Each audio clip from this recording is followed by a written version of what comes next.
बिस्मिल्लाहिर्रहमानिर्रहीम अस्सलाम वालेकुम वरहमतुल्लाहि वबरकातुहू। अच्छा, आज जो है वो हमारी फर्स्ट क्लास है और जिसमें हम जो स्टैंडर्ड डिस्कस करने वाले हैं IAS 12 इनकम टैक्स। थोड़ा सा बड़ा टॉपिक है, थोड़ा सा बड़ा स्टैंडर्ड है, लेकिन एग्जामिनेशन पॉइंट ऑफ व्यू से मोस्ट इंपॉर्टेंट स्टैंडर्ड है, मोस्ट मोस्ट इंपॉर्टेंट स्टैंडर्ड है। हर साल या हर अटेम्प्ट में इसमें से 10 to 12 मार्क्स का क्वेश्चन जो है वो लाजमी लाजमी लाजमी आता है।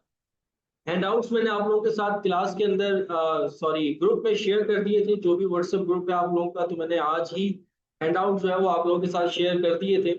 थोड़ा सा हम हैंडआउट्स को देख लेते हैं कि हैंडआउट्स मैंने किस तरह से प्रिपेयर किए हैं, कि उसमें क्या क्या चीजें हमारी डिस्कस होंगी स्टैंडर्ड से रिलेटेड। ये आप लोगों के सामने स्क्रीन पे हैंडआउट आ रहा होगा।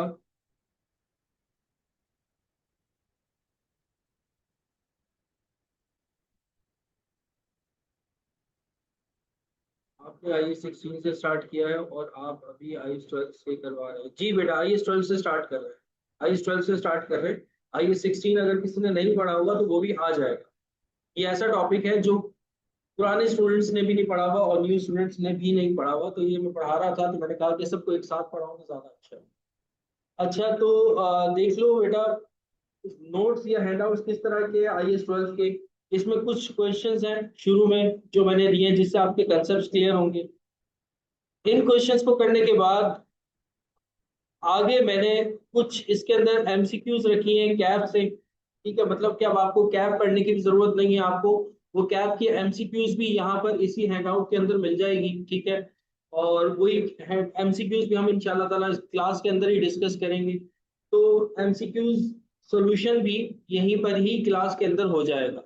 फिर उसके बाद मैंने कुछ एमसीक्यूज जो कैप से इंपॉर्टेंट एमसीक्यूज थी ना, वो सारी मैंने यहाँ पर अपडेट की है। पूरी एमसीक्यूज मैंने कैप की नहीं ली है, कुछ इंपॉर्टेंट जो मुझे लग रहा था कि आपके सिलेबस के हिसाब से इंपॉर्टेंट एमसीक्यूज हैं, तो उनको मैंने यहाँ पर डिस्कस किया।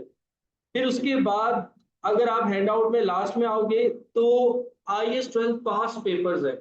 ठीक है, अब पास पेपर्स में थियोरेटिकल बेस पे भी ये थ्योरी से रिलेटेड कौन कौन से क्वेश्चंस आ सकते हैं, वो भी मैंने अपडेट कर दिए। और इसके अलावा 2023 2024 तक आपके पास पेपर्स में जितनी भी एमसीक्यूज या जो क्वेश्चंस हैं वो मैंने यहाँ पर अपलोड कर दिए हैं। इनके आंसर्स नहीं है, आंसर्स वो हम इंशाल्लाह ताला जब क्लास में इनको सॉल्व करेंगे तो ऑटोमेटिकली ये चीजें हमारे पास सॉल्व हो जाएंगी। ठीक है, तो ये हैंडआउट है, इंशाल्लाह ताला इसको पढ़ेंगे। जब इस हैंडआउट को पढ़ लेंगे, देखो हमने कैप से भी कर लिया, पास पेपर से भी कर लिया, कुछ हमने कंसेप्चुअल क्वेश्चंस भी जब सॉल्व कर लिए, तो फिर मेरा नहीं ख्याल कि आप लोगों को जरूरत पड़ेगी कि आप कोई और बुक उठाकर देखो और कोई और बुक उठाकर पढ़ने की कोशिश करो। आई थिंक ये मटेरियल जो है इनफ हो जाएगा। तो अब से मेरी कोशिश यही रहेगी कि जो भी मैं पीडीएफ आप लोगों के साथ प्रोवाइड करूं, जो भी मैं आप लोगों को पीडीएफ प्रोवाइड करूं, वो कंप्लीट पीडीएफ हो, जिसके लिए आपको कहीं और जाने की जरूरत ना हो। आप किसी एग्जाम की फाइल को किसी स्टूडेंट से ना मांग रहे हो या किसी ग्रुप के अंदर कोई फाइल ना मांग रहे हो। ये सारी चीजें थियोरेटिकल बेस भी, पास पेपर्स भी, कैप, कोई बुक आपको करने की जरूरत नहीं है।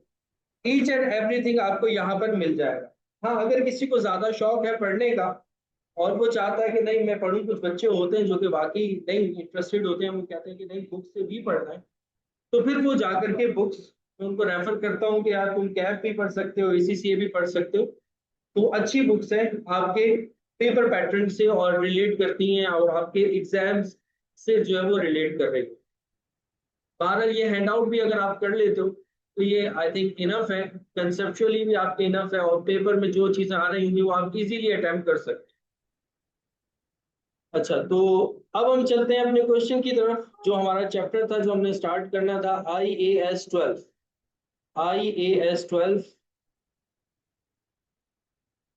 Income tax, income tax. अच्छा भाई, अभी तो ये वीडियोस अपलोड हो रही होंगी यूट्यूब पे, लेकिन 1 से 1.5 हफ्ते के अंदर जो भी वीडियोस अपलोड होंगी वो सारी की सारी फिर ड्राइव पर अपलोड होंगी, फिर यूट्यूब पे अपलोड नहीं होंगी।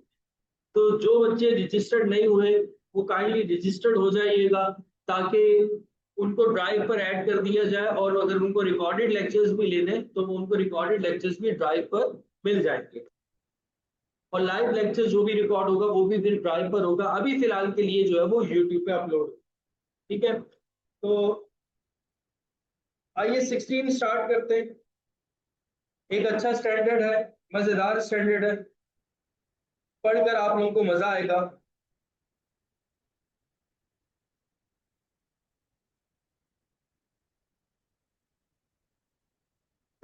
IAS 12 income tax.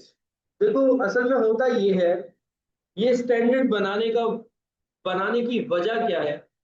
The main reason ये है कि जब हम अपनी statements of financial statement of profit and loss जब हम प्रिपेयर करते हैं, तो हम उसके अंदर बेसिकली क्या फाइंड आउट कर रहे होते हैं, हम प्रॉफिट को या लॉस को जो है वो फाइंड आउट कर रहे होते हैं। लेकिन जो हम अपनी statement of profit and loss prepare करते हैं according to double entry system, according to international accounting standards prepare करते हैं। लेकिन जो टैक्स अथॉरिटीज होती है, जैसे कि हमारे पास टैक्स अथॉरिटीज है, एफबीआर है। एफबीआर जो आपकी स्टेटमेंट्स को जज करता है या आपकी स्टेटमेंट्स को जो वो देखता है, वो according to international accounting standards नहीं देखता।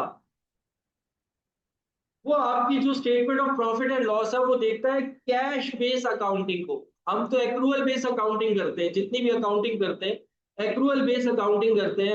एक्रूअल बेस का मतलब क्या होता है कि एक्सपेंस हो गया, भले आपने उसकी पेमेंट की है या नहीं की है, आपने उसको अपनी statement of profit and loss के अंदर शो करना ही करना है।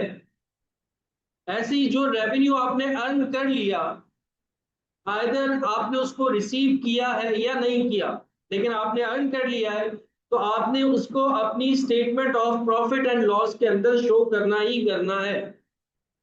आपके पास कैश आ रहा है या नहीं आ रहा, एक्सपेंस हो चुका है या रेवेन्यू आप अर्न कर चुके हो, तो आप उसको अपनी statement of profit and loss के अंदर शो करोगे।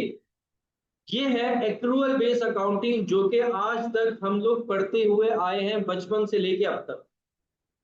ये खर्चा हो गया, रिकॉर्ड कर लो और अपनी इनकम स्टेटमेंट के अंदर शो कर दो। लेकिन एफबीआर आपको ये कहता है कि वो एक्सपेंसेस जिनकी आपने पेमेंट नहीं की, या वो रेवेन्यू जिसकी इनकम या जिसका कैश आपको अभी तक रिसीव नहीं हुआ है, तो वो आप अपनी statement of profit and loss के अंदर उसको पार्ट नहीं बना सकते।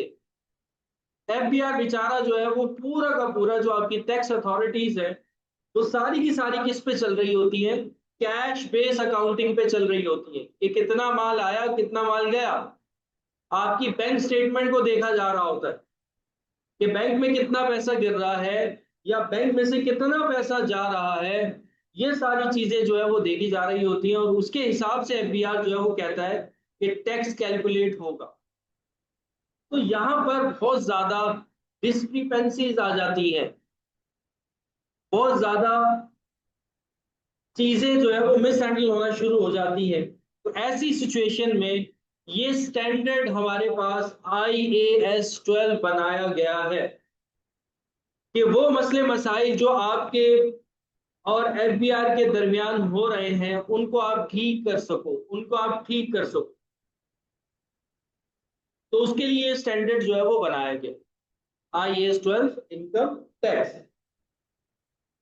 यहां पर जो सबसे पहले हम लोग पढ़ेंगे, जो हम लोग सबसे पहले पढ़ेंगे, दैट इज अकाउंटिंग प्रॉफिट और टैक्सेबल प्रॉफिट। सबसे पहले हमें कंसेप्ट क्लियर होना चाहिए। अकाउंटिंग प्रॉफिट क्या होता है ये हमें पता होना चाहिए।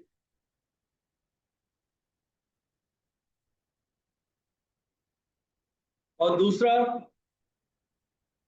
टैक्सेबल प्रॉफिट क्या होता है ये हमें पता होना चाहिए।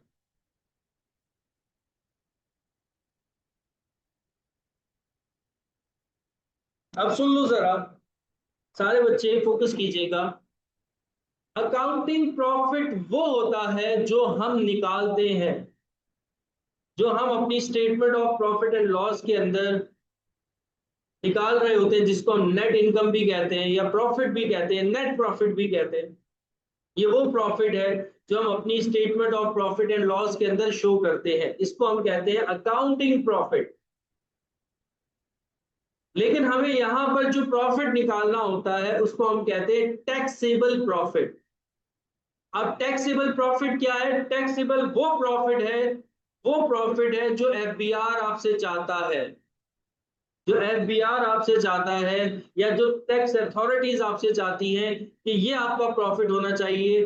जो टैक्स अथॉरिटीज आपको कहती है कि ये एक्सपेंस हम नहीं मान रहे तो आप हटा देते हो, ये इनकम हम नहीं मान रहे आप हटा देते हो, इस एक्सपेंस को हम मान रहे हैं आप नहीं मान रहे आप मानोगे। देखो, जो भी कुछ है, जो भी कुछ है आप सब बच्चों को पता है, जो गवर्नमेंट कहेगी वही करना पड़ेगा। वो अलग बात है कि हमने स्टैंडर्ड को भी देखना है, लेकिन जो पाकिस्तान की गवर्नमेंट कहेगी हमें उसको फॉलो करना होगा, क्योंकि हम पाकिस्तान में रहते हैं, हमें पाकिस्तान के लॉ को फॉलो करना होगा। अगर नहीं करेंगे तो हमारे पास पेनल्टीज चार्ज होंगी, तो मजबूरन हमें टैक्स अथॉरिटीज की बात को मानना पड़ता है, मजबूरन हमें टैक्स अथॉरिटीज की बात को मानना पड़ता है। तो वो जो हमें कहते हैं कि भाई इस प्रॉफिट को लेकर आ जाओ, ये एक्सपेंसेस आप हटा दो, इस इनकम को आप हटा दो, इस इनकम को आप एक्सक्लूड कर दो, इस इनकम को आप एक्सक्लूड कर दो, तो वो हम कर देते हैं। तो जब हम उनके रेफरेंस से जो प्रॉफिट लेकर आते हैं, उनके रेफरेंस से या जो वो कहते हैं उनके रूल से, जो रूल्स उन्होंने स्टैब्लिश किए हैं, उन रूल से जो हम प्रॉफिट लेकर आते हैं उसको हम कहते हैं टैक्सेबल प्रॉफिट, उसको हम कहते हैं टैक्सेबल प्रॉफिट। और उस प्रॉफिट के ऊपर फिर हम टैक्स रेट अप्लाई करते हैं, तो हमारे पास टैक्स आ जाता है जो हमें पे करना होता है उस करंट ईयर।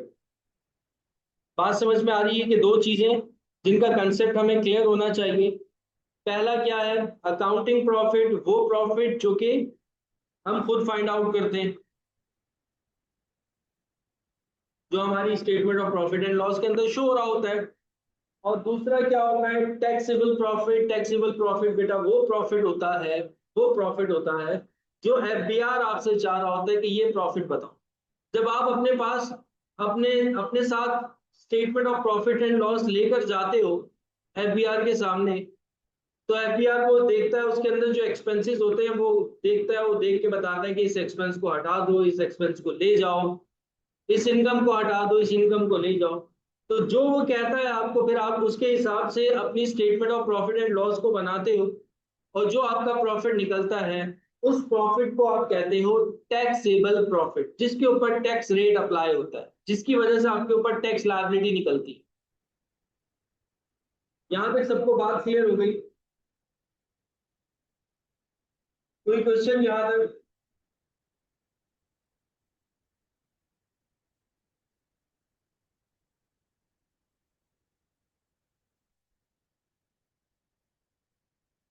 ठीक है, अब एक छोटी सी डेफिनेशन भी लिख लेते हैं, अब एक छोटी सी डेफिनेशन भी लिख लेते हैं इनकी, ताकि हमें बात क्लियर रहे। ठीक है,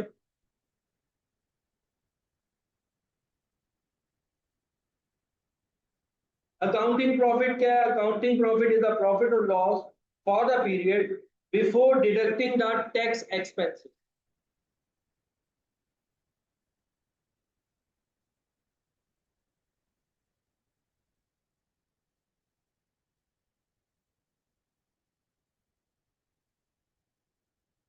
अकाउंटिंग प्रॉफिट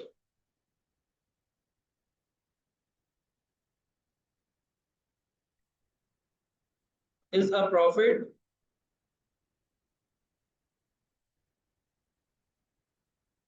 और loss for the period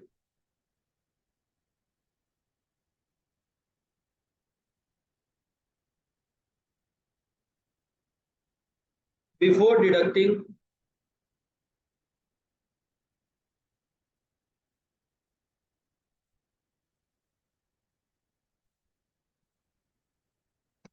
tax expenses, जो टैक्स वाले एक्सपेंसेस है उनको अभी हमने डिडक्ट नहीं किए। और टैक्सेबल प्रॉफिट क्या होता है?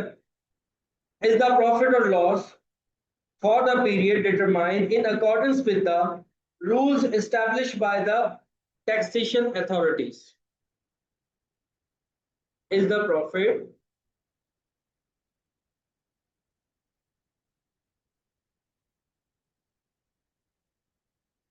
for the period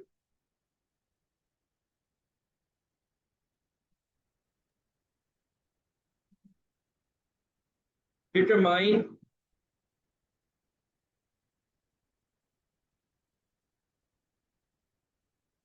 in accordance with the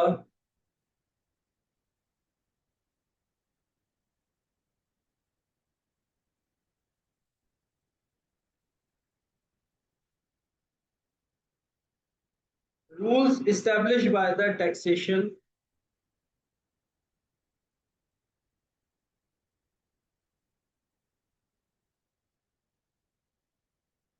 rules established by the taxation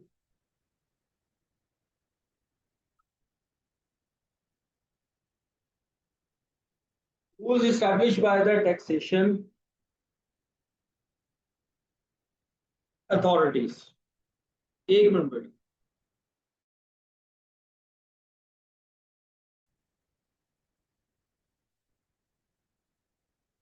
taxation authorities.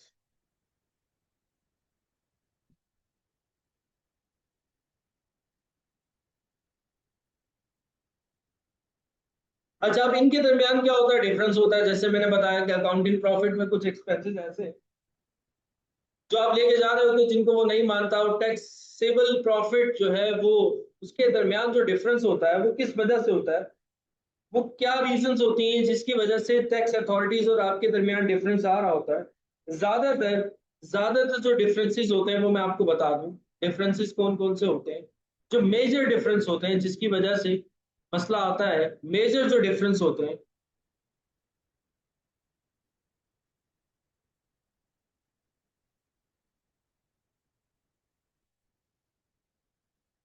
Major differences में आपके पास आ जाता है डेप्रिसिएशन। एक मसला हमेशा रहता है डेप्रिसिएशन।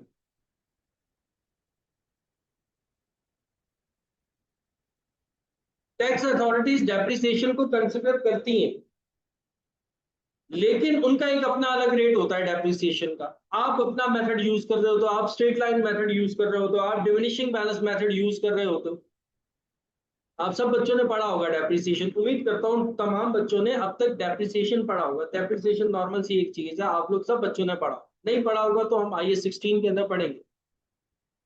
तो वो डेप्रिसिएशन का आपका अपना एक अलग रेट होता है, FBR का एक अलग रेट होता है, जिसकी वजह से डिस्क्रिपेंसीज आती है, चेंज आ रहा होता है।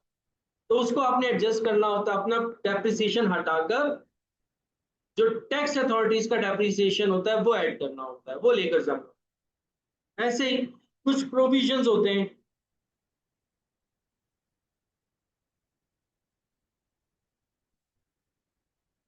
जिनको टैक्स अथॉरिटीज नहीं मानती।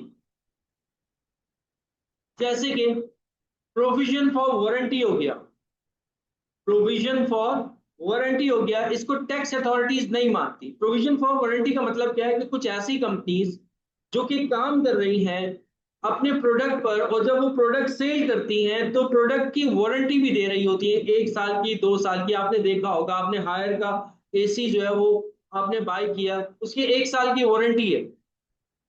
तो जब उसकी 1 साल की वारंटी है तो बैक पे जो हायर कंपनी है वो एक वारंटी एक्सपेंस अपने पास जो है वो कैलकुलेट कर रही होगी, एक प्रोविजन बना रही होगी वारंटी का, कि हमारे पास कुछ क्लेम्स भी आएंगे जिसको हमने ठीक करके देना होगा। वो हमारा क्या, एक एक्सपेंस है। तो कंपनी क्या करती है, पहले से ही एक प्रोविजन बना लेती है ताकि एक्सपेंस जो है वो बुक हो जाए। अभी चीजें आपके पास आई नहीं है दोबारा से, लेकिन आपने पहले से ही एक प्रोविजन बना लिया। प्रोविजन बेसिकली क्या होता है कि जो काम इन फ्यूचर होता है उसके लिए आप पहले से ही एक्सपेंस रिकॉर्ड कर लेते हो एक प्रोविजन बनाकर।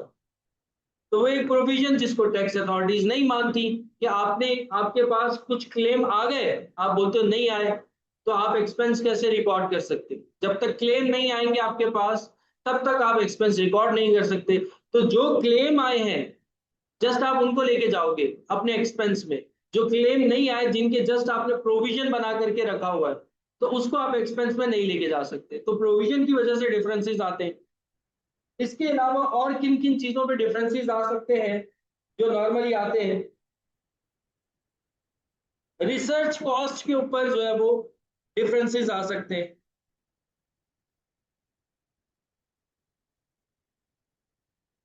रिसर्च एंड डेवलपमेंट कॉस्ट होती है।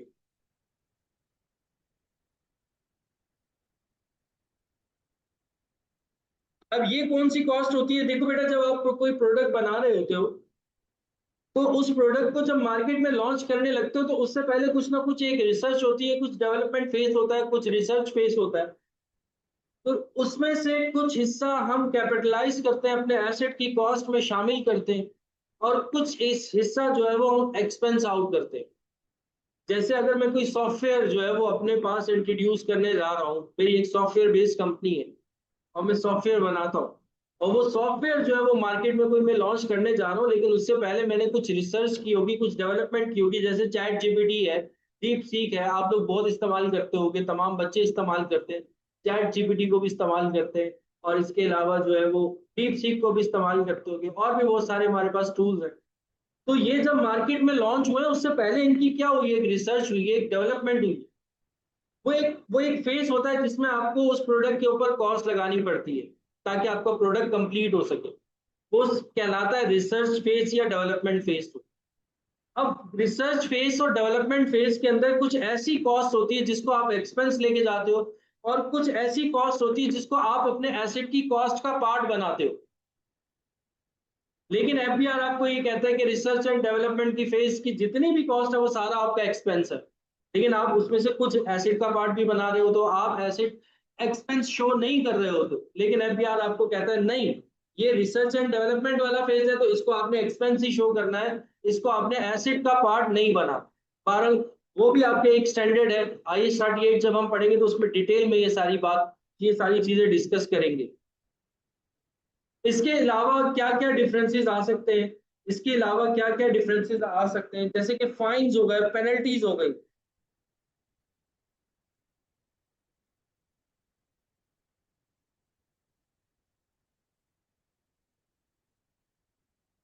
अब गवर्नमेंट ने कोई फाइन इंपोज कर दिया आप पर, या कुछ पेनल्टी आपके ऊपर इंपोज कर दी, कोई केस चल रहा था आपका कोर्ट में, और वो उसका जो डिसीजन था वो आपके अगेंस्ट आ गया, और आपके ऊपर एक हैवी ड्यूटी फाइन जो है वो आपके ऊपर इंपोज कर दिया गया, या एक पेनल्टी आपके ऊपर इंपोज कर दी गई, या एफबीआर ने ही आपके ऊपर कोई फाइन या कोई पेनल्टी जो है वो इम्पोज कर दी है। अब हम तो फाइनेंशियल एक्सपेक्ट देखेंगे, तो ये सारी चीजें हमारे एक्सपेंस में जानी चाहिए।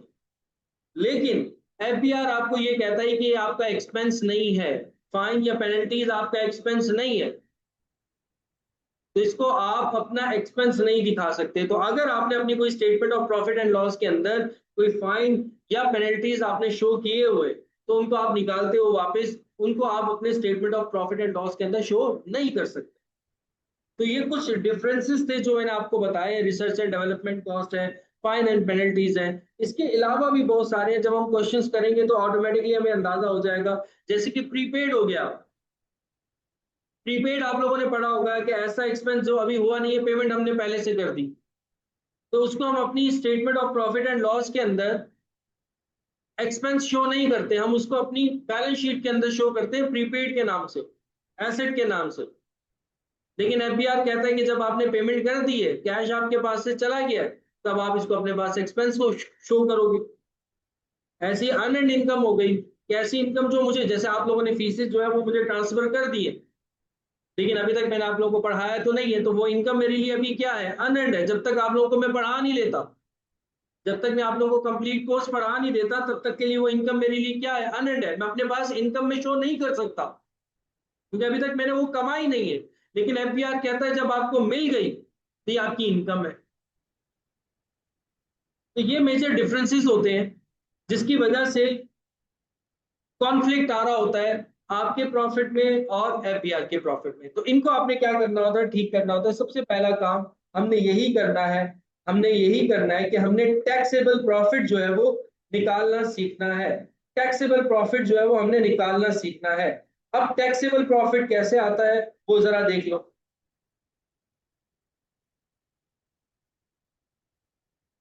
यहां तक अगर किसी का कोई सवाल है, कोई परेशानी, कोई मसला, तो बेटा मुझसे पूछ लो।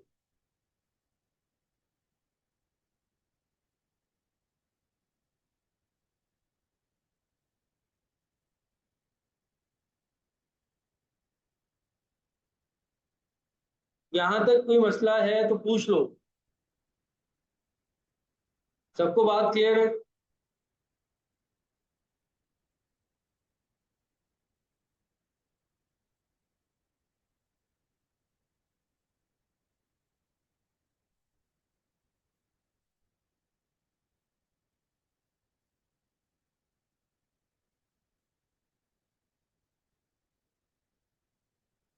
जी बेटा, प्रोविजन लायबिलिटी होती है, बिल्कुल प्रोविजन लायबिलिटी होती है, लेकिन अगर आप डबल एंट्री देखो ना तो एंट्री बनती है, उसके अगेंस्ट में आप कोई ना कोई एक्सपेंस को डेबिट करते हो और फिर प्रोविजन को क्रेडिट करते हो, तो उस एक्सपेंस को एफबीआर नहीं कंसीडर करता। अगर प्रोविजन आपने वारंटी का क्रिएट किया है तो आप एंट्री आपने क्या बनाई होगी? वारंटी एक्सपेंस को डेबिट किया होगा और प्रोविजन फॉर वारंटी को क्या किया होगा? क्रेडिट किया होगा। तो प्रोविजन तब बनता है जब उसके अगेंस्ट में कोई एक्सपेंस जो है ना वो क्रिएट हो, जैसे कि बैड डेट्स होगा, बैड डेट एक्सपेंस डेबिट, और प्रोविजन फॉर बैड डेट्स क्या होता है? क्रेडिट होता है। जैसे कि डेप्रिसिएशन के बारे में मैं बता रहा था, जिसको हम कंसिडर नहीं करता है एफबीआर, वो अपना डेप्रिसिएशन का रेट देता है, तो उसमें भी हम एक प्रोविजन बनाते हैं, डेप्रिसिएशन एक्सपेंस डेबिट करते हैं और प्रोविजन फॉर डेप्रिसिएशन को क्रेडिट करते हैं। तो कोई भी प्रोविजन अगर हम क्रिएट करते हैं तो उसके अगेंस्ट में हम कोई ना कोई एक्सपेंस रिकॉर्ड कर रहे होते हैं, जिसको एफबीआर कंसिडर नहीं करता अमूमन।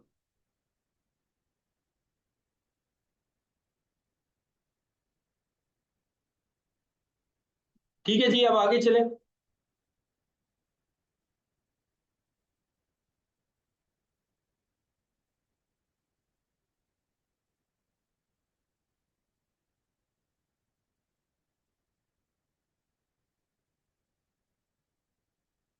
तो बेटा अब हम निकालेंगे अकाउंटिंग प्रॉफिट से टैक्सेबल प्रॉफिट। अकाउंटिंग प्रॉफिट से टैक्सेबल प्रॉफिट, आप लोगों की पार्टिसिपेशन होगी तो मुझे भी मजा आएगा पढ़ाने में, ठीक है? तो आप लोग पार्टिसिपेट करते रहिएगा। पार्टिसिपेशन आपकी किस तरह से होगी कि क्वेश्चंस पूछकर पार्टिसिपेशन होगी, या जो मैं पूछ रहा हूँ उसका आंसर देकर आप लोगों की पार्टिसिपेशन होगी। तो पार्टिसिपेट लाजमी कीजिएगा। अच्छा, तो अब हम निकाल रहे हैं टैक्सेबल प्रॉफिट, कि टैक्सेबल प्रॉफिट किस तरह से कैलकुलेट किया जाता है।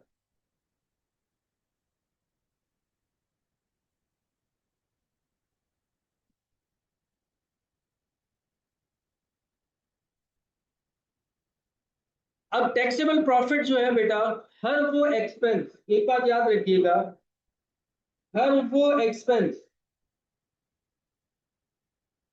जिसको एफबीआर नहीं मान रहा, जिसको एफबीआर या टैक्स अथॉरिटीज नहीं मान रही, उस एक्सपेंस को आपने क्या करवाना है? ऐड करवा देना है। क्योंकि जब आपने अपनी statement of profit and loss बनाया होगा तो जाहिर सी बात है आपने उस एक्सपेंस को माइनस किया होगा, क्योंकि एक्सपेंस आपका statement of profit and loss के अंदर माइनस होता है। अब वो एक्सपेंसेस जो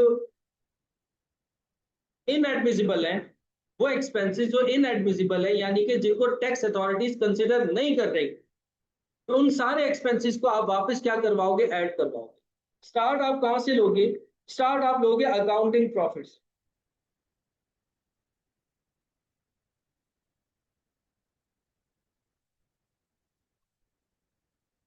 स्टार्ट आप लोगे accounting profits.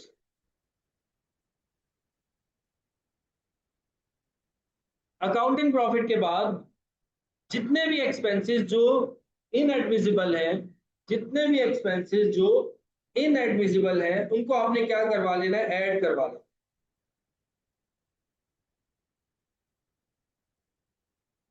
Add inadmissible expenses.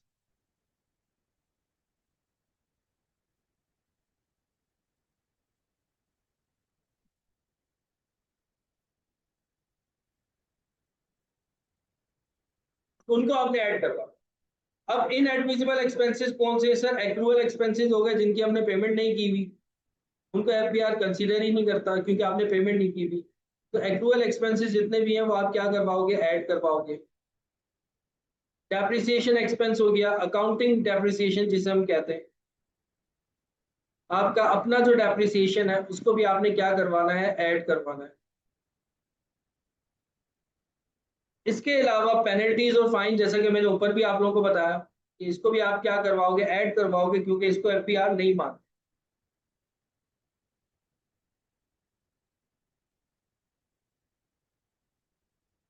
इसके अलावा अगर आपका कोई डायरेक्टर है, उसको आपने कोई मेंबरशिप फीस दी हुई, जैसे होता है ना, कंपनी के डायरेक्टर्स को हम किसी कोई क्लब की मेंबरशिप दिलवा देते हैं, ठीक है। जैसे कि सिविल एविएशन की हमने उनको मेंबरशिप दिलवा दी, या हमने उनको ड्रीम वर्ल्ड की जो है वो मेंबरशिप दिलवा दी। होते हैं जो कंपनी के सीईओ होते हैं, तो ये एक एक्सपेंस होता है कंपनी का, जो कंपनी अपने जो उनके डायरेक्टर्स हो गए या जो उनके सीईओ हो गए या जो उनके अच्छे एम्प्लॉयज होते हैं, उनको ये फैसिलिटी प्रोवाइड कर रही होती है। टैक्स अथॉरिटीज इसको एक्सपेंस नहीं मानती, ठीक है। एक बात ये याद रखिएगा, टैक्स अथॉरिटीज ये जो इस तरह के एक्सपेंसेस होते हैं उनको एक्सपेंसेस को कंसिडर ही नहीं करती। तो एग्जेक्टिव क्लब मेंबरशिप फीस हो गई ना, उसको भी आपने ऐड करना है।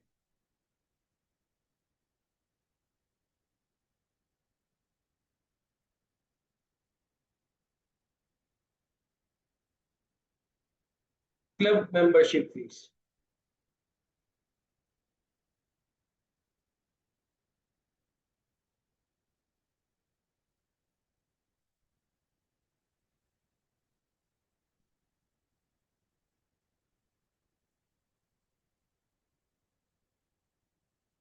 इसके अलावा अगर कोई प्रोविजन है,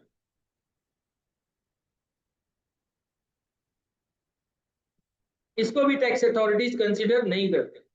तो ये सारे इनएडमिसिबल एक्सपेंसेस होते हैं, इनको आपने क्या करवा देना? वापस ऐड करवा देना अपने अकाउंटिंग प्रॉफिट में।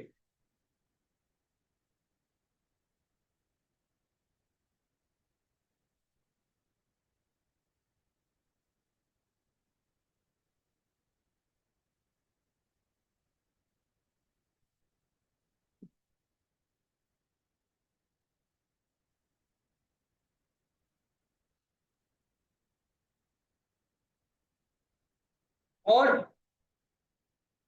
जो एडमिसिबल एक्सपेंसेस हैं जिनको टैक्स अथॉरिटीज मान रही हैं, उनको आपने लेस करवा देना। जो एडमिसिबल एक्सपेंसेस हैं उनको आपने लेस करवाना, जिनको वो एक्सेप्ट कर रही है एडमिसिबल एक्सपेंसेस,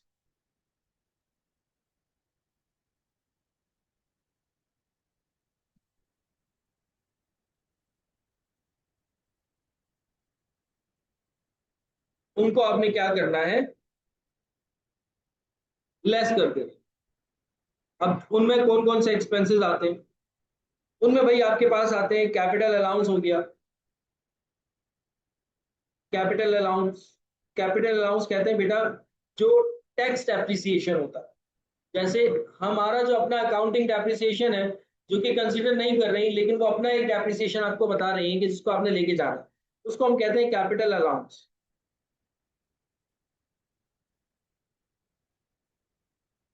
यानी कि टैक्स डेप्रिसिएशन। जो टैक्स अथॉरिटीज आपको बता रही हैं उस डेप्रिसिएशन को आपने लेस करना है। इसके अलावा इंटरेस्ट,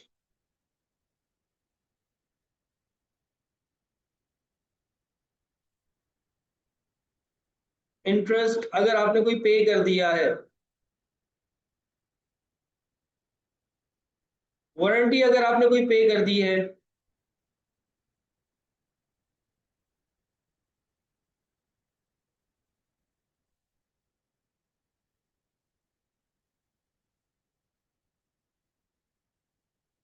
कोई बैड डेट्स अगर रिटर्न ऑफ हुए हैं,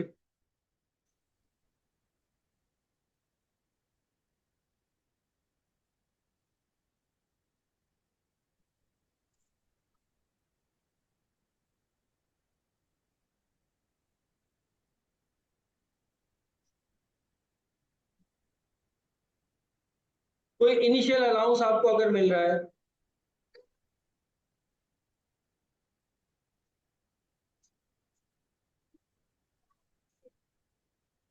अब ये इनिशियल अलाउंस क्या होता है सर, ये भी बता दीजिए। कुछ नई चीजें भी हमें देखने को मिली है, वैसे तो आपको तकरीबन बहुत सारी चीजें, नई चीजें इसमें मिलेंगी। इनिशियल अलाउंस ये होता है कि कुछ एसेट्स ऐसे होते हैं, कुछ एसेट ऐसे होते हैं जिसमें गवर्नमेंट ना प्रमोट करती है कि आप ये एसेट खरीदो।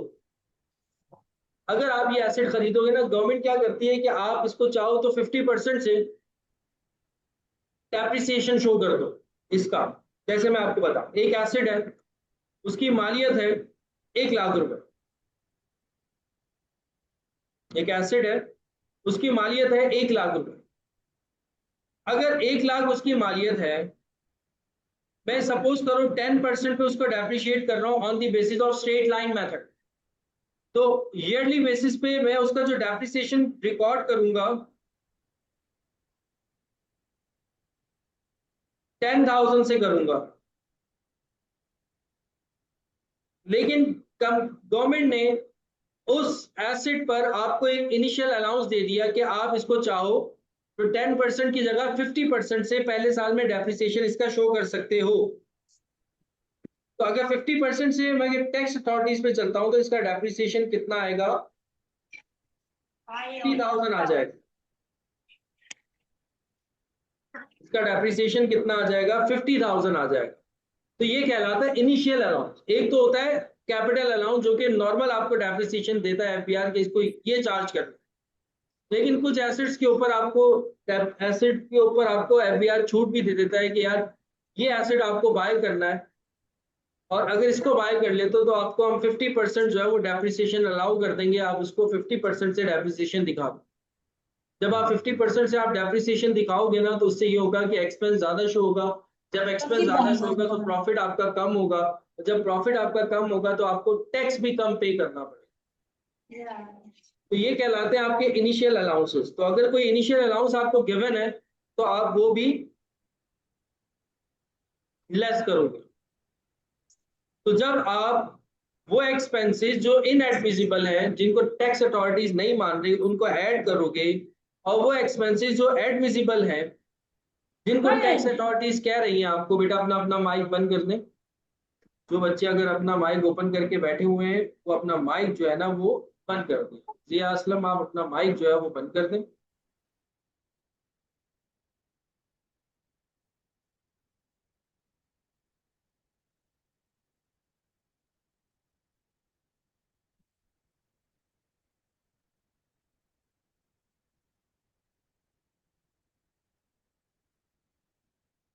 सिजरा बेटा, इनिशियल अलाउंस अब आपको समझ में आ गया?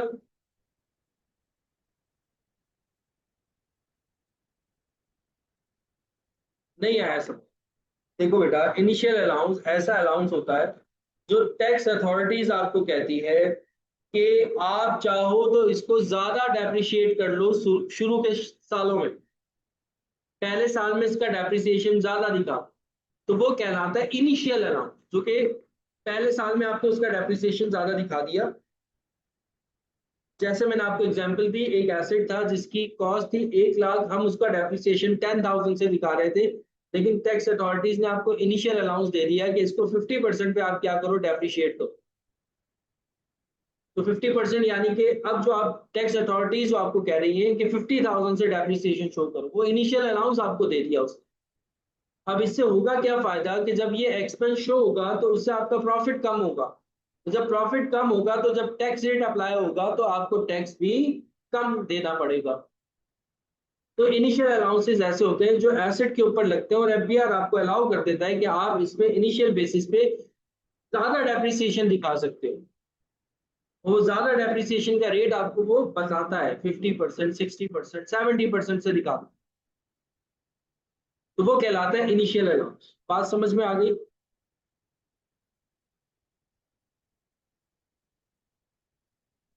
तो जब आप ये सारे एक्सपेंसेस ऐड और लेस कर लेते हो, तब जा करके बेटा आपके पास आता है टैक्सेबल प्रॉफिट। ये है हमारा अकाउंटिंग प्रॉफिट से टैक्सेबल प्रॉफिट तक का सफर।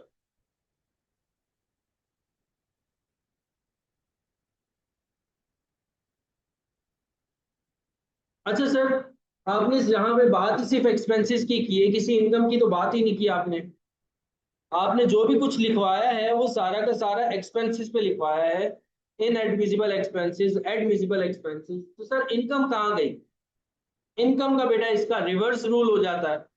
इनकम का इसका रिवर्स रूल हो जाता है कि ऐसी इनकम जो इनएडमिजिबल है, ऐसी इनकम जो इनएडमिजिबल है, उसको आपने लेस करना होता है। जैसे हम इनएडमिजिबल एक्सपेंसेस को ऐड कर रहे हैं, इनएडमिजिबल एक्सपेंसेस को हम ऐड कर रहे हैं, तो ऐसी इनकम जो इनएडमिजिबल है, जिनको टैक्स अथॉरिटीज कंसिडर नहीं कर रही, तो उसको आपने क्या कर लेना है? ऐड कर लेना। उसको आपने क्या कर लेना है? ऐड कर लेना, तो सॉरी, लेस कर लेना।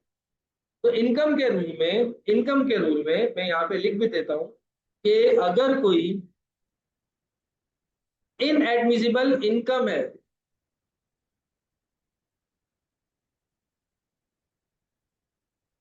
इनएडमिजिबल एक्सपेंसेस ऐड होंगे, और इनएडमिजिबल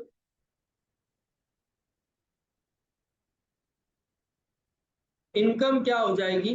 लेस हो जाएगी, अगर वही है क्वेश्चन में तो। और अगर कोई एडमिसिबल इनकम है, जैसे एडमिसिबल एक्सपेंसेस लेस हो रहे थे, तो अगर कोई एडमिसिबल इनकम है,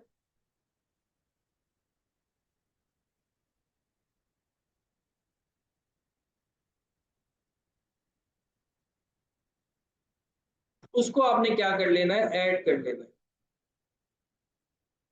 जिनको वो कह रहा है कि इसको इनकम मानो, वो एडमिसिबल इनकम होगी, वो ऐड होगी। और जिनको वो कह रहा है कि इसको इनकम ना मारो, तो वो इनएडमिसिबल इनकम है, जो कि क्या होगी? लेस।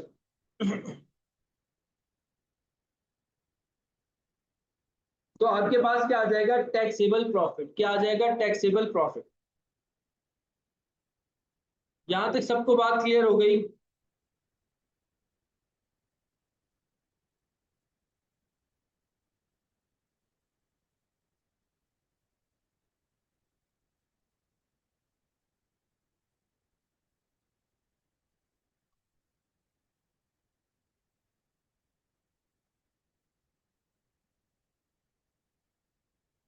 यहां तक सबको बात क्लियर है?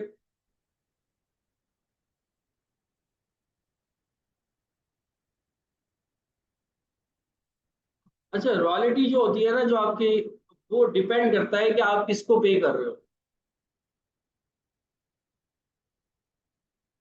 वो डिपेंड करता है आप पे किसको कर रहे हो। अगर कोई रजिस्टर्ड ऑर्गेनाइजेशन है, अगर उनको पे की जा रही है, तो फिर वो एक्सेप्टेबल होती है। अगर कोई अनरजिस्टर्ड ऑर्गेनाइजेशन है जिसको पे की जा रही है, तो फिर वो क्या होती है? एक्सेप्टेबल नहीं होती, इनएडमिसिबल होता है।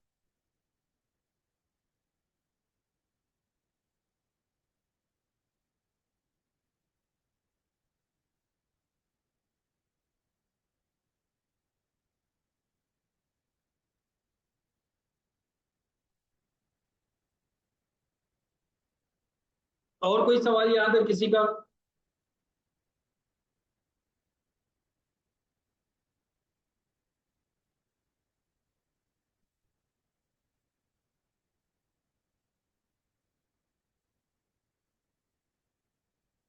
एडमिसिबल इनकम जिसको देखो, वो कह रहा है कि आपने इसको अपनी इनकम का पार्ट बनाना है। आप नहीं बना रहे थे पहले, लेकिन उसने कहा है कि ये एडमिसिबल है, इसको आप अपनी इनकम का पार्ट बनाओ, तो इनकम क्या होती है? ऐड होती है। तो इसलिए एडमिसिबल इनकम क्या हो जाएगी? ऐड हो जाएगी। और इनएडमिसिबल इनकम है जिसको आप मान रहे हो, वो नहीं मान रहा। आपने जब माना तो आपने ऐड करवाया होगा, तो अब आप उसको क्या करवा दो? लेस करवा। अब जैसे कि देखो, जो मैं इनकम आपसे ले रहा हूं, मैंने आपसे कोर्स के शुरू में इनकम ले ली। जैसी क्लासेस स्टार्ट हुई, मैंने तभी आपके लिए इनकम ले ली। मेरे लिए ये इनकम क्या है? मेरे लिए इनकम नहीं है। मैं इसको अपनी statement of profit and loss के अंदर शो नहीं कर सकता। ये अनएड है। जब तक कोर्स कंप्लीट नहीं होगा, तब तक के लिए ये इनकम मेरे लिए क्या है? अनएड है। तो मैं इसको अपनी इनकम का पार्ट नहीं बनाऊंगा। लेकिन टैक्स अथॉरिटीज कहती है नहीं, आपके अकाउंट में पैसे आ गए, आपके अकाउंट में पैसे आए हैं, तो ये इनकम एडमिसिबल है। आप इसको ऐड करवाओगे, अपनी इनकम का पार्ट बनाओगे।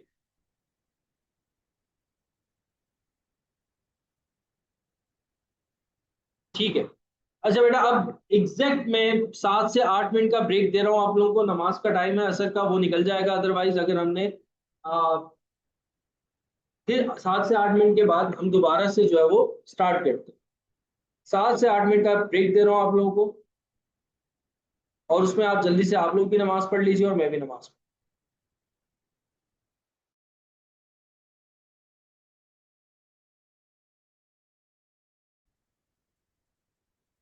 अच्छा, तो हमारी बात चल रही थी यहाँ पर इनकम के ऊपर। अब आ जाओ बेटा, एक और चीज, जब आप टैक्सेबल प्रॉफिट निकाल लेते, जब आप टैक्सेबल प्रॉफिट निकाल लेते हो, तो इस प्रॉफिट पे आप क्या करते हो, टैक्स अप्लाई करते हो। इस प्रॉफिट पे आप क्या करते हो, एक टैक्स अप्लाई करते हो, टैक्स का जो रेट होता है। तो फिर जो अमाउंट आता है that is called current tax. अब हम बात करेंगे किस पे, करंट टैक्स के ऊपर,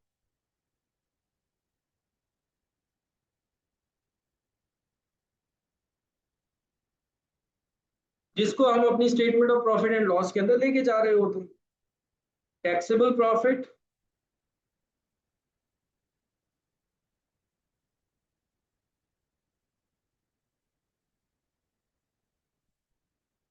और जो टैक्स रेट होता है 30%, 35%, जो भी वट एवर, जो भी आपको गिवन हो, पेपर में गिवन होता है टैक्स रेट, वो रेट आप अप्लाई करते हो, तब जाकर आपके पास आता है current tax.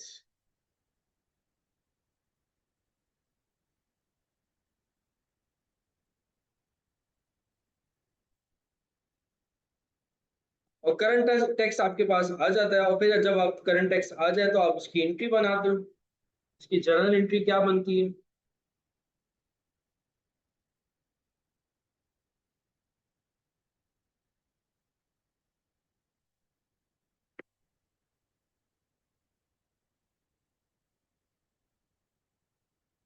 Tax expense debit और टैक्स पेएबल क्रेडिट।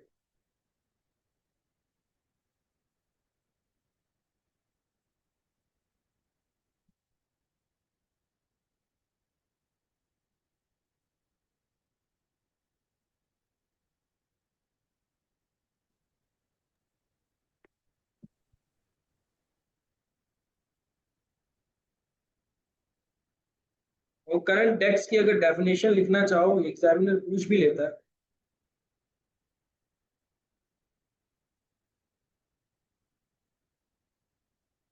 थ्योरी में वो पूछ सकता है करंट टैक्स के हवाले से।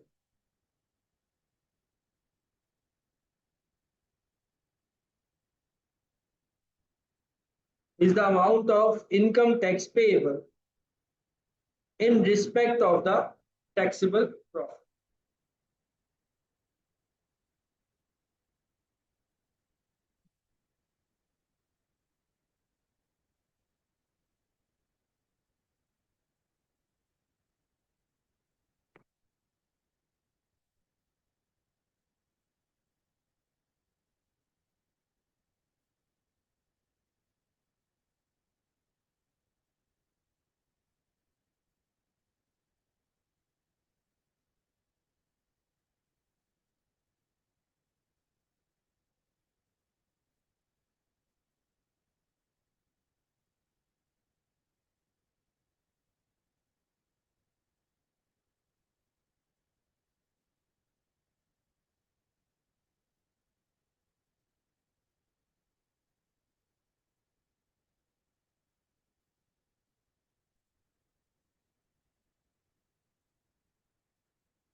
अच्छा भाई, यहाँ तक किसी का कोई क्वेश्चन हो? सर सवाल हमें या कैसे आइडेंटिफाई करें ये विजिबल है, वो तो बेटा हम क्वेश्चन करेंगे ना, राइट?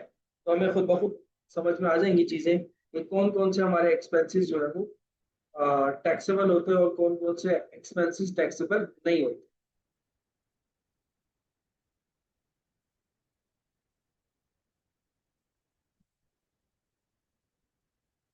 वैसे जो है वो मैंने लिखवा भी दिया आपको,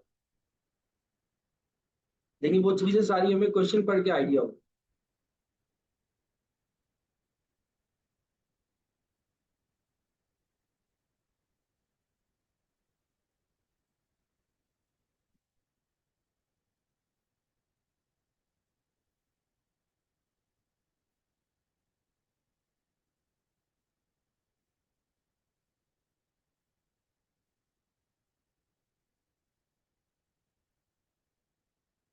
अच्छा, एक क्वेश्चन है, मैं आप लोगों के सामने लेकर आ रहा हूँ।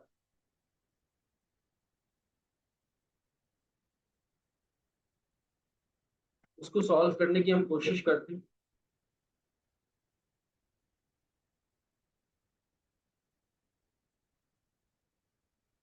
क्वेश्चन नंबर 1 है हैंडआउट का।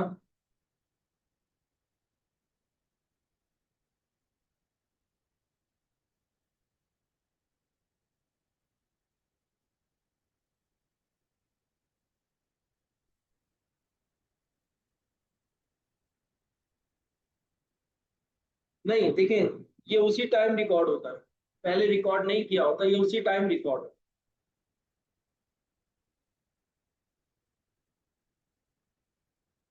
अगर कोई कम या ज्यादा हमने टैक्स रिकॉर्ड कर लिया, तो फिर वो वेरी नेक्स्ट ईयर जो था उसमें जाकर एडजस्ट है।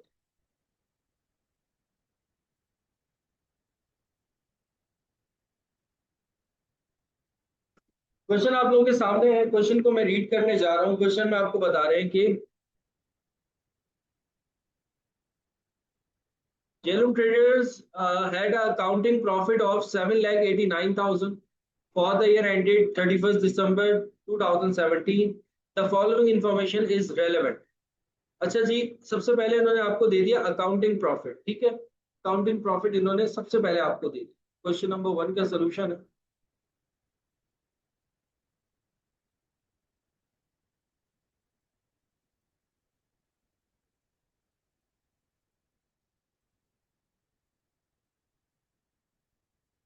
सबसे पहले इन्होंने आपको क्या दे दिया, अकाउंटिंग प्रॉफिट।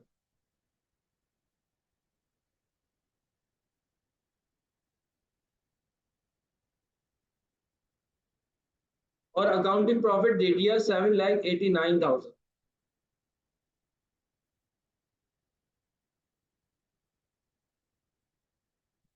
अच्छा, इस क्वेश्चन में काफी सारे कंसेप्ट हैं, गौर से सुनिएगा इन कंसेप्ट को। पहली ट्रांजैक्शन आपको बताई जा रही है, sorry, the accounting profit was after depreciation of rupees 70,000 and including a profit on disposal capital gain of rupees 97,000. Accounting depreciation is not allowable for tax purpose. Capital gain are not taxable. ठीक है जी। अब यहां पर ना बेटा इन्होंने दो चीजें दे दी। एक तो अकाउंटिंग डेप्रिसिएशन के हवाले से बात की इन्होंने 70,000, और इसके अलावा 97,000 जो है वो कैपिटल गेन है। कैपिटल गेन क्या होता है? कैपिटल गेन होता है जब अब आप किसी एसेट को सेल करते हो, आपको पता होगा डिस्पोजल ऑफ एसेट, तो उस एसेट में हमें लॉस भी होता है और गेन भी होता है, तो वो गेन आपको बता रहे हैं 97,000। ये दोनों बातें टैक्सेबल अथॉरिटीज नहीं मानती। जो टैक्स अथॉरिटीज होती है वो इन दोनों बातों को कंसिडर नहीं करती। एक तो आपका क्या है, accounting profit, accounting sorry tax depreciation 70,000 से, तो ऐसा एक्सपेंस जो कि इनएडमिसिबल है, उसको आपने क्या कर लेना है, ऐड कर लेना है। ऐड अकाउंटिंग डेप्रिसिएशन,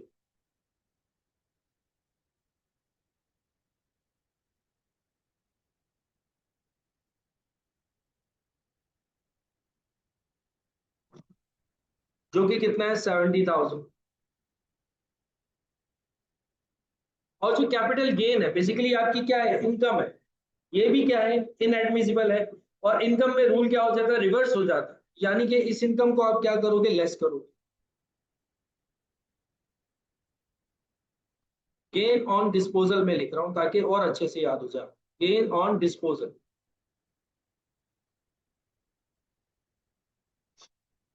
97,000 से। इसको आपने क्या कर देना है, लेस कर देना। फर्स्ट ट्रांजेक्शन क्लियर हो गई बेटा आप सब बच्चों? फर्स्ट ट्रांजेक्शन क्लियर हो गई?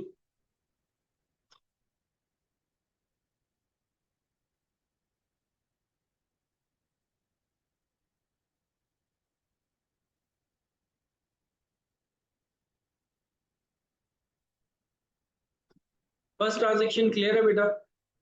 टेक्स्ट में मुझे यस और नो बता दिया करो ताकि मैं आगे चलता।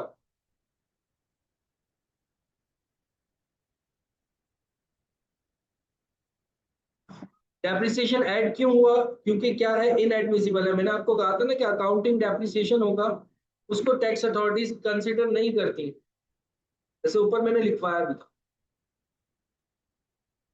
अकाउंटिंग डेप्रिसिएशन क्या होता है? ऐड होता है, इनएडमिसिबल होता है। हाँ, जो कैपिटल अलाउंस है यानी कि टैक्स डेप्रिसिएशन है, वो क्या होगा, लेस होगा।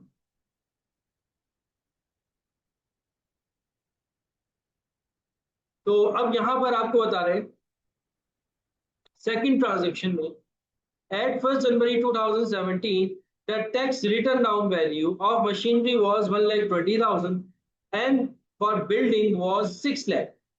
Tax depreciation is claimable at 10% per annum for building and 15% per annum for machinery applied to tax written down value at the start of the year. अब आपको टैक्स डेप्रिसिएशन के हवाले से बता रहे हैं, यानी कि कैपिटल अलाउंस के हवाले से बता रहे हैं कि जो आपकी मशीनरी है वो है 1,20,000 की, और जो आपकी बिल्डिंग है वो कितनी, 6 लाख। और वो आपको कह रहे हैं कि जो टैक्स अथॉरिटीज हैं वो कह रहे हैं कि जो इस पे डेप्रिसिएशन क्लेमेबल है वो 10% है बिल्डिंग पर और 15% है किस पर, मशीनरी। तो इस डेप्रिसिएशन को बेटा मैं क्या करूंगा, लेस करूँ, क्योंकि ये according to the tax authorities हैं। तो इस डेप्रिसिएशन को मुझे क्या करना है, लेस कर, लेस। इसको टैक्स डेप्रिसिएशन भी कह सकते हैं या इसको हम कैपिटल अलाउंस भी कह सकते हैं, कैपिटल अलाउंस भी कह सकते हैं।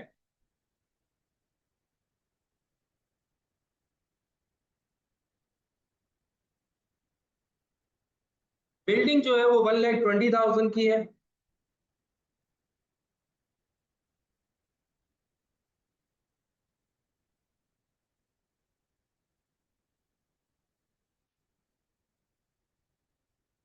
नहीं सॉरी, मशीनरी 1,20,000 की है। मशीनरी बॉज 1,20,000 और मशीनरी पे जो अप्लाई होगा वो 15% होगा।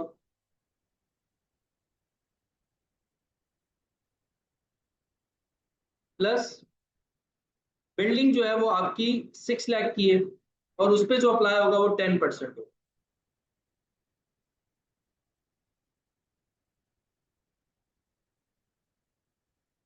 तो बेटा ये आपके पास डेप्रिसिएशन टोटल कितना आ जाएगा, आई थिंक सो 78,000,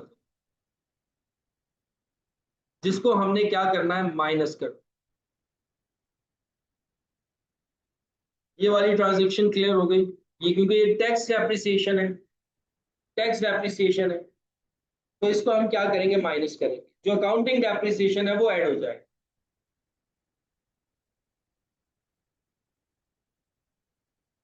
क्लियर है? आगे चलो।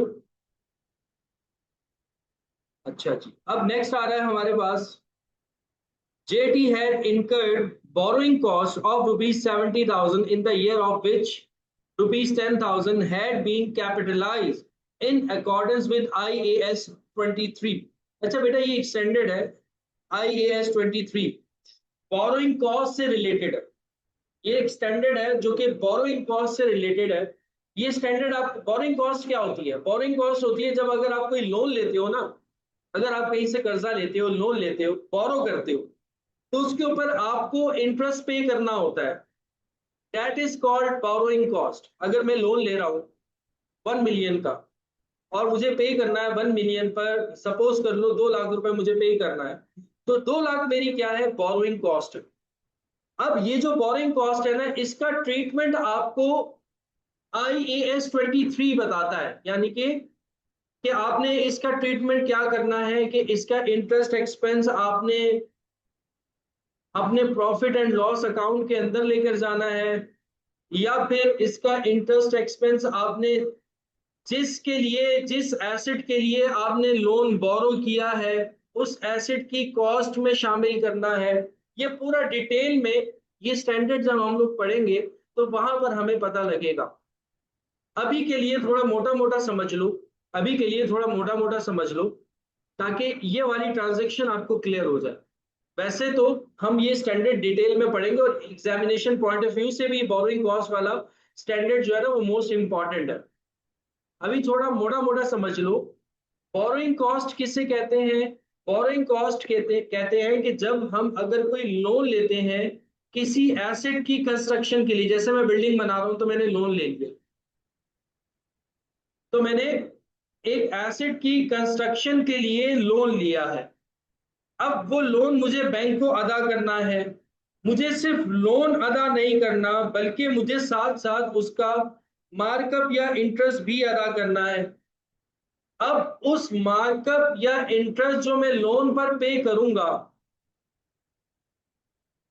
उसका ट्रीटमेंट क्या होता है? या तो हम उस मार्कअप को या उस इंटरेस्ट एक्सपेंस को अपने statement of profit and loss के अंदर शो करते हैं इंटरेस्ट एक्सपेंस के नाम से, या फिर उसका ट्रीटमेंट ये होता है कि जिस एसेट के अगेंस्ट वो लोन लिया जा रहा है, जिस बिल्डिंग बनाने के लिए मैंने लोन लिया है, मैं उस इंटरेस्ट को उस बिल्डिंग की कॉस्ट का पार्ट बना दूं, यानी कि उस बिल्डिंग की कॉस्ट के अंदर शामिल कर दूं। तो ये दो कंडीशंस होती हैं। या तो मैं क्या करूं, उसको statement of profit and loss के अंदर ले जाऊं, एक्सपेंस शो करूं इंटरेस्ट एक्सपेंस को, या फिर मैं उस इंटरेस्ट एक्सपेंस को उस एसेट की कॉस्ट के अंदर कैपिटलाइज कर दूं, उस एसेट की कॉस्ट का पार्ट बना दूं जिस एसेट के लिए मैंने वो लोन लिया था। ये दो सिनेरियोज होते हैं हमारे पास। अब आपको जो टैक्स अथॉरिटीज हैं वो ये कहती हैं कि इंटरेस्ट एक्सपेंस कभी भी कैपिटलाइज नहीं होगा, यानी कि कभी भी इंटरेस्ट एक्सपेंस को आप अपने एसेट की कॉस्ट का पार्ट नहीं बना सकते। अगर आप उसको एसेट की कॉस्ट का पार्ट बनाओगे तो वो आपके प्रॉफिट एंड लॉस स्टेटमेंट में एक्सपेंस शो नहीं होगा। लेकिन टैक्स अथॉरिटीज कहती है कि एसेट की पार्ट नहीं बनाओ, बल्कि आपने उसको कहां शो करना है? एक्सपेंसेस के अंदर शो करना है। अब यहां पर भी वही हो रहा है, कह रहा है कि इनकर्ड की आपने बोरोइंग कॉस्ट 70,000 की in the year, of which 10,000 आपने क्या कर दिए? कैपिटलाइज कर दिए। 10,000 आपने क्या कर दिए? कैपिटलाइज कर दिए, जिसको टैक्स अथॉरिटीज नहीं मान रही। टैक्स अथॉरिटीज कह रही हैं कि इसको कैपिटलाइज मत करो, ये भी आपका क्या है? एक एक्सपेंस है। ये भी आपका क्या है? एक एक्सपेंस है। तो ठीक है, हम टैक्स अथॉरिटीज की बात मान लेते हैं और इस एक्सपेंस को हम क्या करवा देते हैं? लेस करवा देते हैं। इस एक्सपेंस को हम क्या करवा देते हैं? लेस करवा देते हैं, यानी कि लेस बोरोइंग कॉस्ट इंटरेस्ट, जो कि कितना है? 10,000। 10,000 लेस करवा। दोबारा सुन लो इस ट्रांजेक्शन को। इस ट्रांजेक्शन में बात क्या हो रही थी? इस ट्रांजेक्शन में बात ये हो रही थी कि बोरोइंग कॉस्ट आ गई। अब बोरोइंग कॉस्ट क्या होती है कि अगर कोई एसेट हम बना रहे हैं, कंस्ट्रक्शन कर रहे हैं हम किसी एसेट की, तो उस कंस्ट्रक्शन के लिए हम क्या ले लेते हैं? लोन ले लेते हैं, कर्जा ले लेते हैं, और उस लोन पर जो हमें इंटरेस्ट पे करना होता है, that is called borrowing cost. That is called borrowing cost. अब वो बोरिंग कॉस्ट का ट्रीटमेंट जो है वो इंटरनेशनल अकाउंटिंग स्टैंडर्ड 23 हमें बताता है कि या तो आप उसको प्रॉफिट एंड लॉस स्टेटमेंट में लेके जाओ, या तो जिस एसेट के लिए आपने लोन लिया है उस एसेट का कॉस्ट का पार्ट बना दो, यानी कि उस एसेट की कॉस्ट में ऐड कर दो जो एसेट आप बना रहे हो जिसके लिए आपने लोन लिया था। लेकिन टैक्स अथॉरिटीज यहां पर आकर के क्या कहती हैं कि आपने कॉस्ट का पार्ट नहीं बनाना, आपने इसको कैपिटलाइज नहीं करना, आप इसको एक्सपेंस शो करोगे। तो हमने क्या किया, हमने यहाँ पर उसको एक्सपेंस शो कर दिया। एक्सपेंस अगर शो करेंगे तो हम क्या करेंगे, लेस करेंगे। तो 10,000 से मैंने क्या कर दिया, लेस कर दिया। ये वाली बात क्लियर हो गई।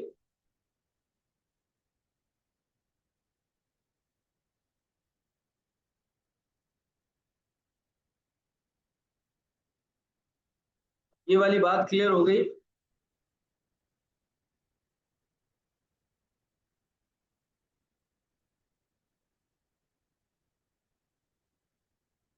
किसी का कोई सवाल यहां तक?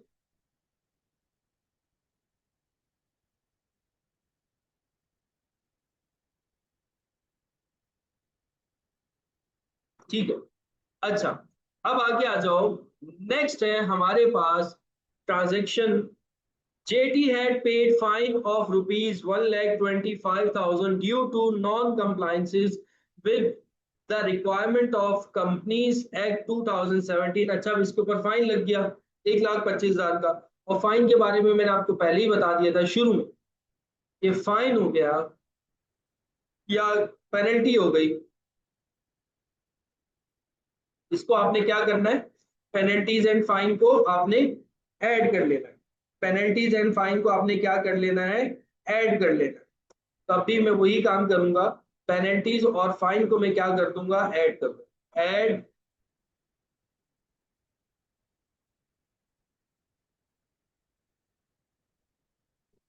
फाइन अमाउंट आ गया 1,25,000। 1,25,000, ये तो सिंपल ट्रांजेक्शन। अब है लास्ट ट्रांजेक्शन। अब है लास्ट ट्रांजेक्शन। लास्ट ट्रांजेक्शन में आपको बता रहे हैं, JT hold some asset under lease. मतलब कि इसने कोई एसेट लीज पर लिया, रेंट पे लिया। इसके लिए भी एक अलग से स्टैंडर्ड है जो इसके बाद मैंने पढ़ाना है, IFRS 16, इसके बाद मैंने पढ़ाना है आप। लीज का एक स्टैंडर्ड है। अब उसके अंदर काफी कॉम्प्लिकेशंस है, वहां से एक इन्होंने ट्रांजेक्शन ली है। अब वो आपको बता रहे हैं कि एक एसेट इन्होंने लीज पर लिया है during the year. It had recognised finance cost in respect of the lease was 15,000 and rental paid 80,000।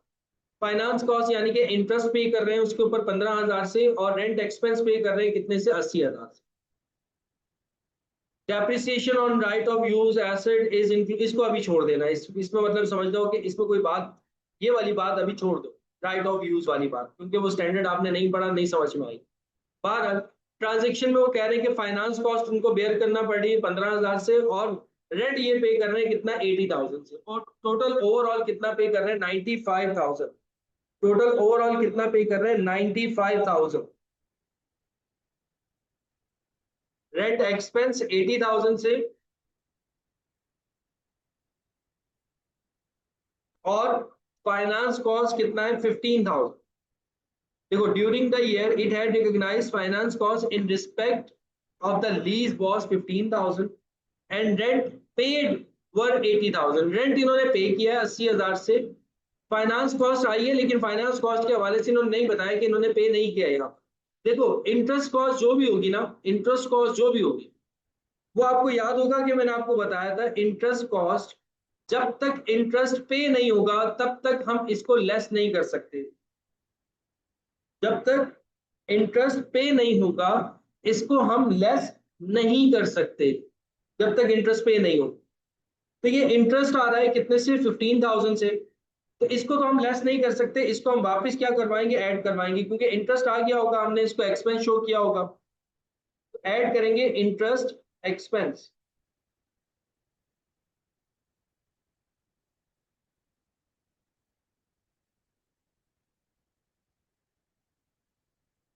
15,000, और साथ में रेंट एक्सपेंस हमने पे कर दिया। तो रेंट एक्सपेंस उसको हम क्या करेंगे, लेस करेंगे कितने से, 80,000। इसको हम क्या कर देंगे, लेस कर देंगे क्योंकि हमारे पास से पे हो। वैसे तो इसका एक अलग स्टैंडर्ड है लीज का, उसका ट्रीटमेंट एक अलग ट्रीटमेंट होता है। तो थोड़ी सी कॉम्प्लिकेशन होगी इस ट्रांजेक्शन में क्योंकि आप लोगों ने वो लीज वाला स्टैंडर्ड पढ़ा हुआ नहीं, और मैं उसका रेफरेंस देना नहीं चाह रहा वरना आप लोग कंफ्यूज हो गए। तो अगर ये वाली ट्रांजेक्शन नहीं भी समझ में आ रही ना तो इसको फिलहाल के लिए इग्नोर कर देना। जब मैं लीज वाला टॉपिक पढ़ाऊंगा तो ये ट्रांजेक्शन अच्छे से समझ में आ जाएगी। अभी के लिए बस इस ट्रांजेक्शन को मान लो कि आपने क्या कर दिया है कि इंटरेस्ट एक्सपेंस को आपने ऐड कर दिया है और रेंट एक्सपेंस को आपने क्या कर दिया है, लेस कर दिया है। मैं डीप में नहीं जाना चाह रहा हूँ क्योंकि वो स्टैंडर्ड आपने नहीं पढ़ा हुआ, कंफ्यूज हो गए बहुत ज्यादा। अभी के लिए बस आप मान लो कि इंटरेस्ट एक्सपेंस को हम क्या करेंगे, ऐड कर लेंगे, और रेंट एक्सपेंस को हम क्या कर लेंगे, लेस कर लेंगे। यहां पर आप मुझ पर यकीन करो, ठीक है। बाकी जितनी ट्रांजेक्शन थी उनका मैं जितना मैं रेफरेंस दे सकता था वैसे मैंने पढ़ा दिया। इसका मैं रेफरेंस देना नहीं चाह रहा, अगर मैं रेफरेंस दूंगा तो आप लोग कंफ्यूज हो गए। तो ये वाली जो ट्रांजेक्शन है इसको फिलहाल के लिए इग्नोर कर दो कि इंटरेस्ट एक्सपेंस हमने ऐड करना है और रेंट एक्सपेंस हमने क्या करना है, लेस करना है। बाकी ट्रांजेक्शन बेटा यहाँ तक सबको बात क्लियर हो गई, कोई मसला कोई परेशानी हो?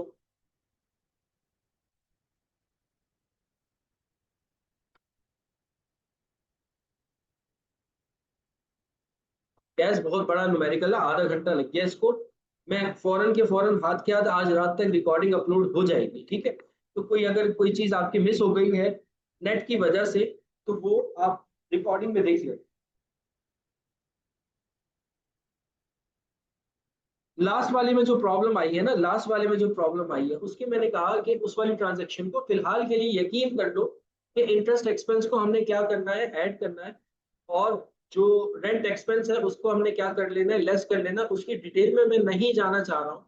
इसका रीजन ये है कि अभी आप लोगों ने लीज वाला स्टैंडर्ड नहीं पढ़ा तो यहाँ पर कॉम्प्लिकेशन होगी, ठीक है। तो उस पर आप यकीन कर लो, जब वैसे ही वो स्टैंडर्ड पढ़ लोगे तो ऑटोमेटिकली क्लियर हो जाए। कैपिटल अलाउंस क्या होता है? कैपिटल अलाउंस बेसिकली डेप्रिसिएशन होता है, जो कि टैक्स अथॉरिटीज आपको कहती है कि हमारे हिसाब से डेप्रिसिएशन ये हो। उसको हम टैक्स डेप्रिसिएशन भी कहते हैं और कैपिटल अलाउंस भी कहते हैं। आपकी मर्जी है कैपिटल अलाउंस को या उसको टैक्स डेप्रिसिएशन को।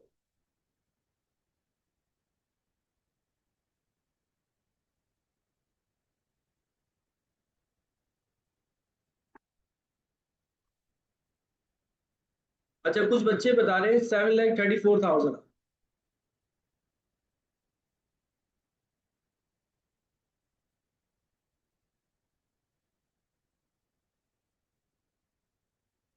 7,34,000। तो ये बेटा हमारे पास आएगा टैक्सेबल प्रॉफिट।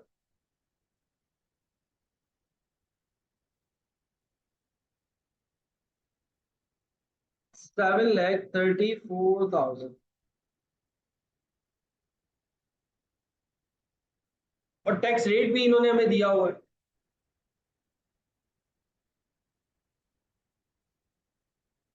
जो कि कितना है, 30%। तो अब इसके ऊपर अगर हम टैक्सेबल प्रॉफिट पे टैक्स रेट अप्लाई करते हैं 30%,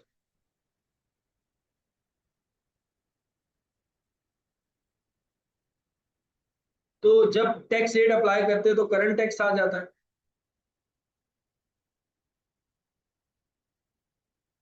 और करंट टैक्स आ जाएगा आपका 7,34,000 पे 30% पे 2,20,200।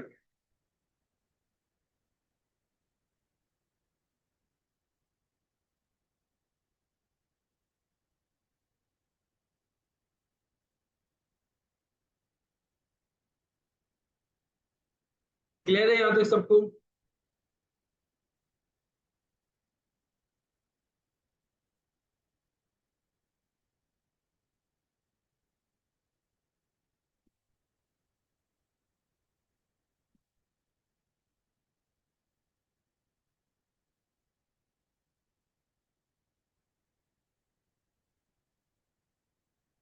यहाँ तक बेटा कोई सवाल?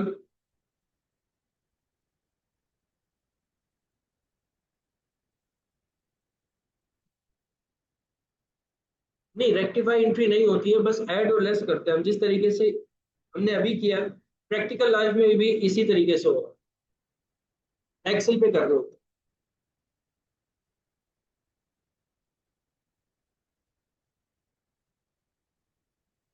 प्रॉफिट तो हम वही शो करते हैं जो हमने अकाउंटिंग प्रॉफिट निकाला हो। प्रेजेंटेशन ऑफ फाइनेंशियल स्टेटमेंट में वो मैं आपको बताऊंगा कि किस तरह से हम इसको प्रेजेंट कर रहे होते हैं अपनी statement of profit and loss में।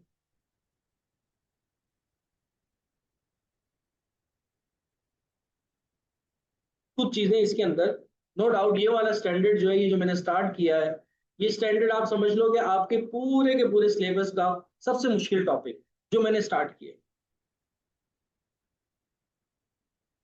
थोड़ा सा मुश्किल लगेगा, बाकी स्टैंडर्ड्स बहुत आसान है, बहुत आसान है, बहुत ही आसान। ये स्टैंडर्ड जो है वो आप समझ लो कि सबसे मुश्किल टॉपिक।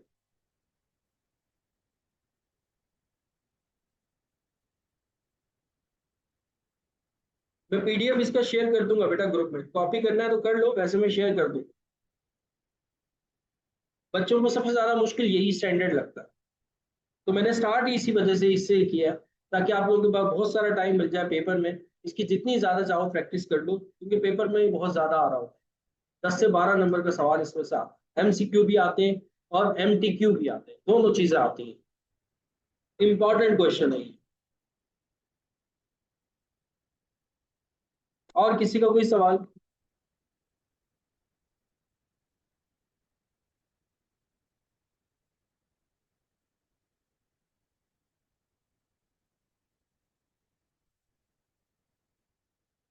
और बेटा कोशिश करें कि अपने नाम से आया करें, ठीक है, अपने नाम से आया करें।